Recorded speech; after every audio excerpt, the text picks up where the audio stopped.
volunteer from someone who was here last time around. What? Well, let me ask the question first. What did I teach you last time? Macarena. Say it loudly. Pee. What? Pee. What? I taught you how to pee. Somebody explain to me what that means. Sapontis. What does the P stand for? The letter P.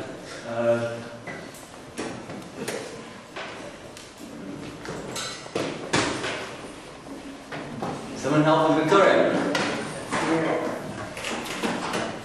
Turn on. Point.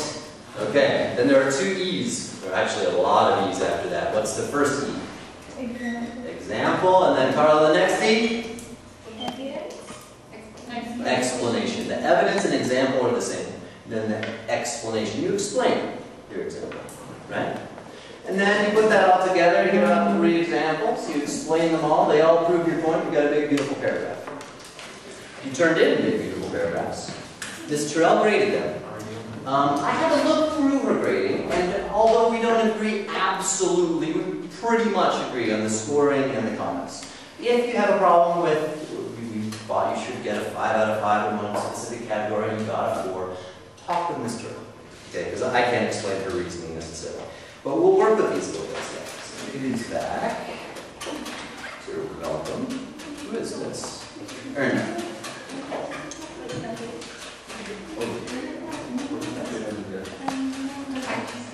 And as I read through them, I was really happy. I think you guys are getting it really well, actually. Oh, I spent so much time with it.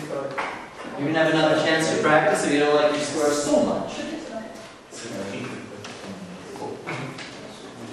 And Rafael, I think yours, you don't just have a score sheet, but yours was in the email. Last but not least. Okay. I saw a lot of common things for all of yours, regardless of if they were 90% or much less. They all had good points in topic sentences. They all had a great point to prove. Partly, that's because I provided a little scaffold for you to sort of fill in the blanks, right? Golding creates a blank atmosphere to suggest blank.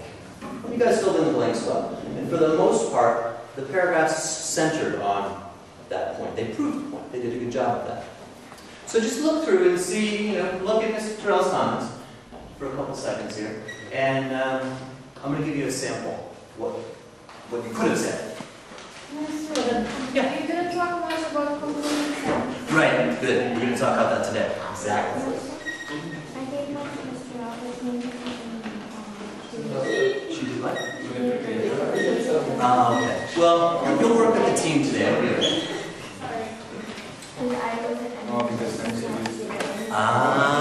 Okay. Because there's 4 grades, right? And since you have There you are. you have to just go to she won't get those. For you today, questions?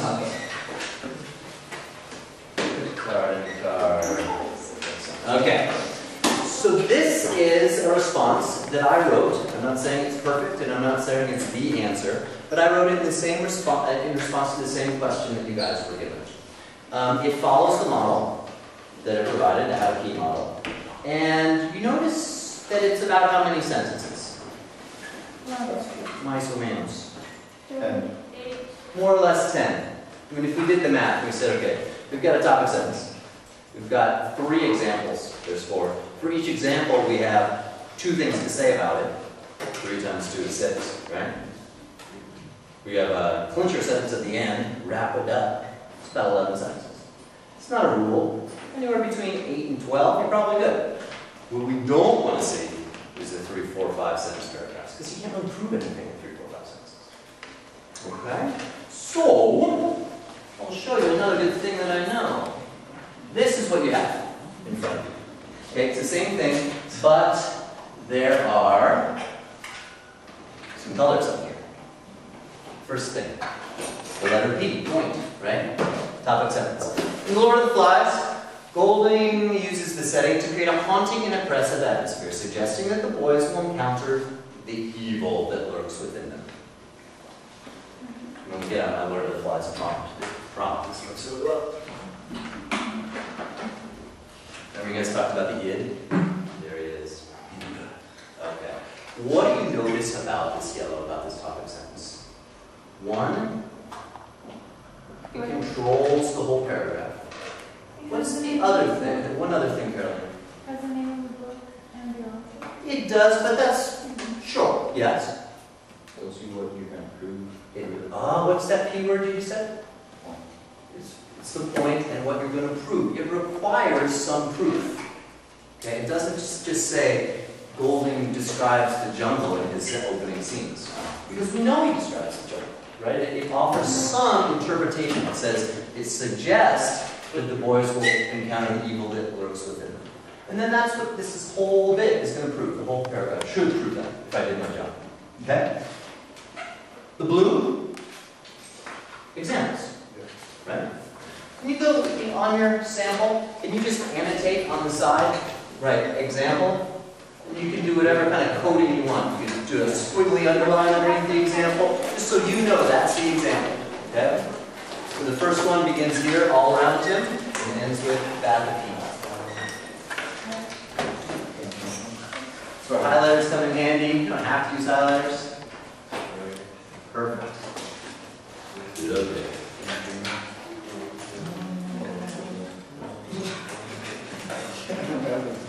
Looking for your lunch in there or not? Yeah, you stole it.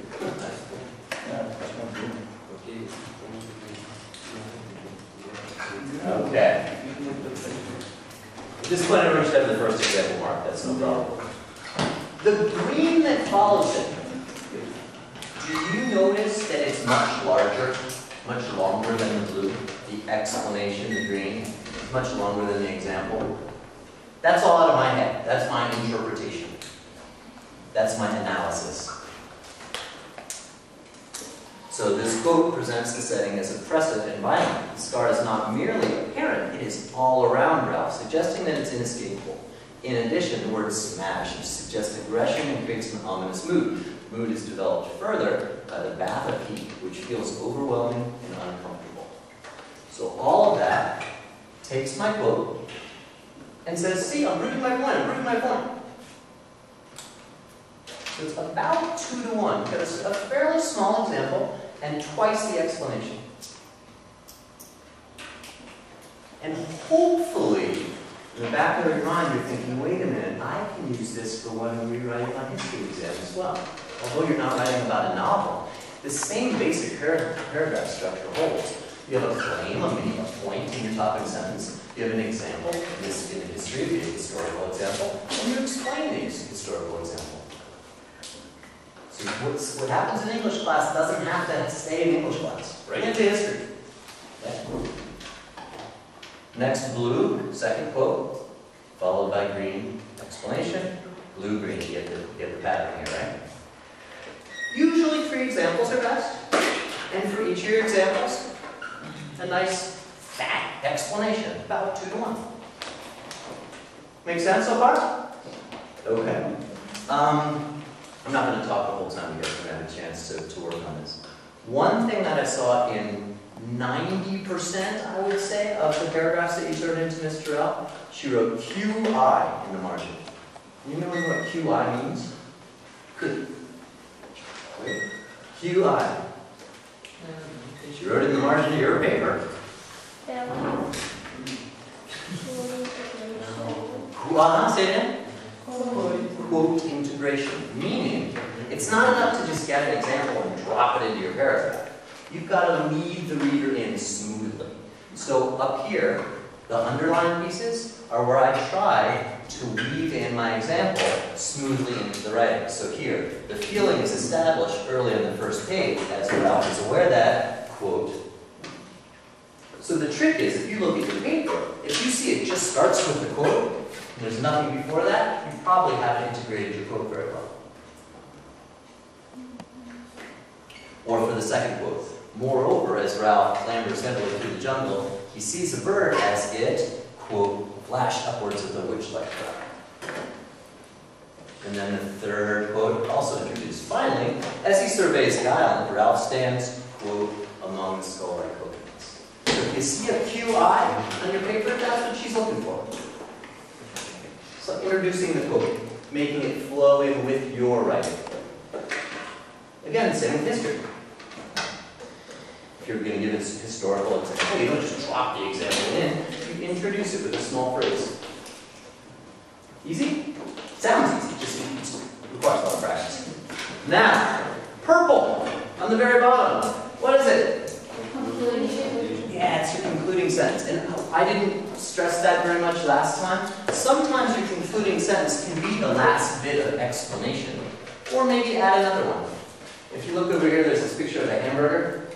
The concluding, the topic sentence here is the top bun of your hamburger. All this stuff is the meat and the lettuce and the tomatoes and the ketchup. The purple, the concluding sentence, bottom bun, right? You need to have a bottom bun to get your hands on that stuff. So here my bottom bun says to the reader, hey reader, I'm done. I've proved my point.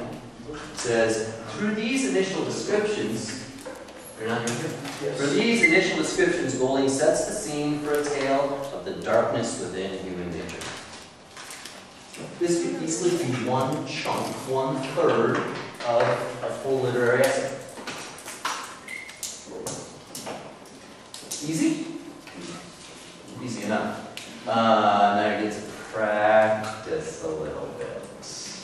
Now last time, I gave you that fill in the blank scaffold, right?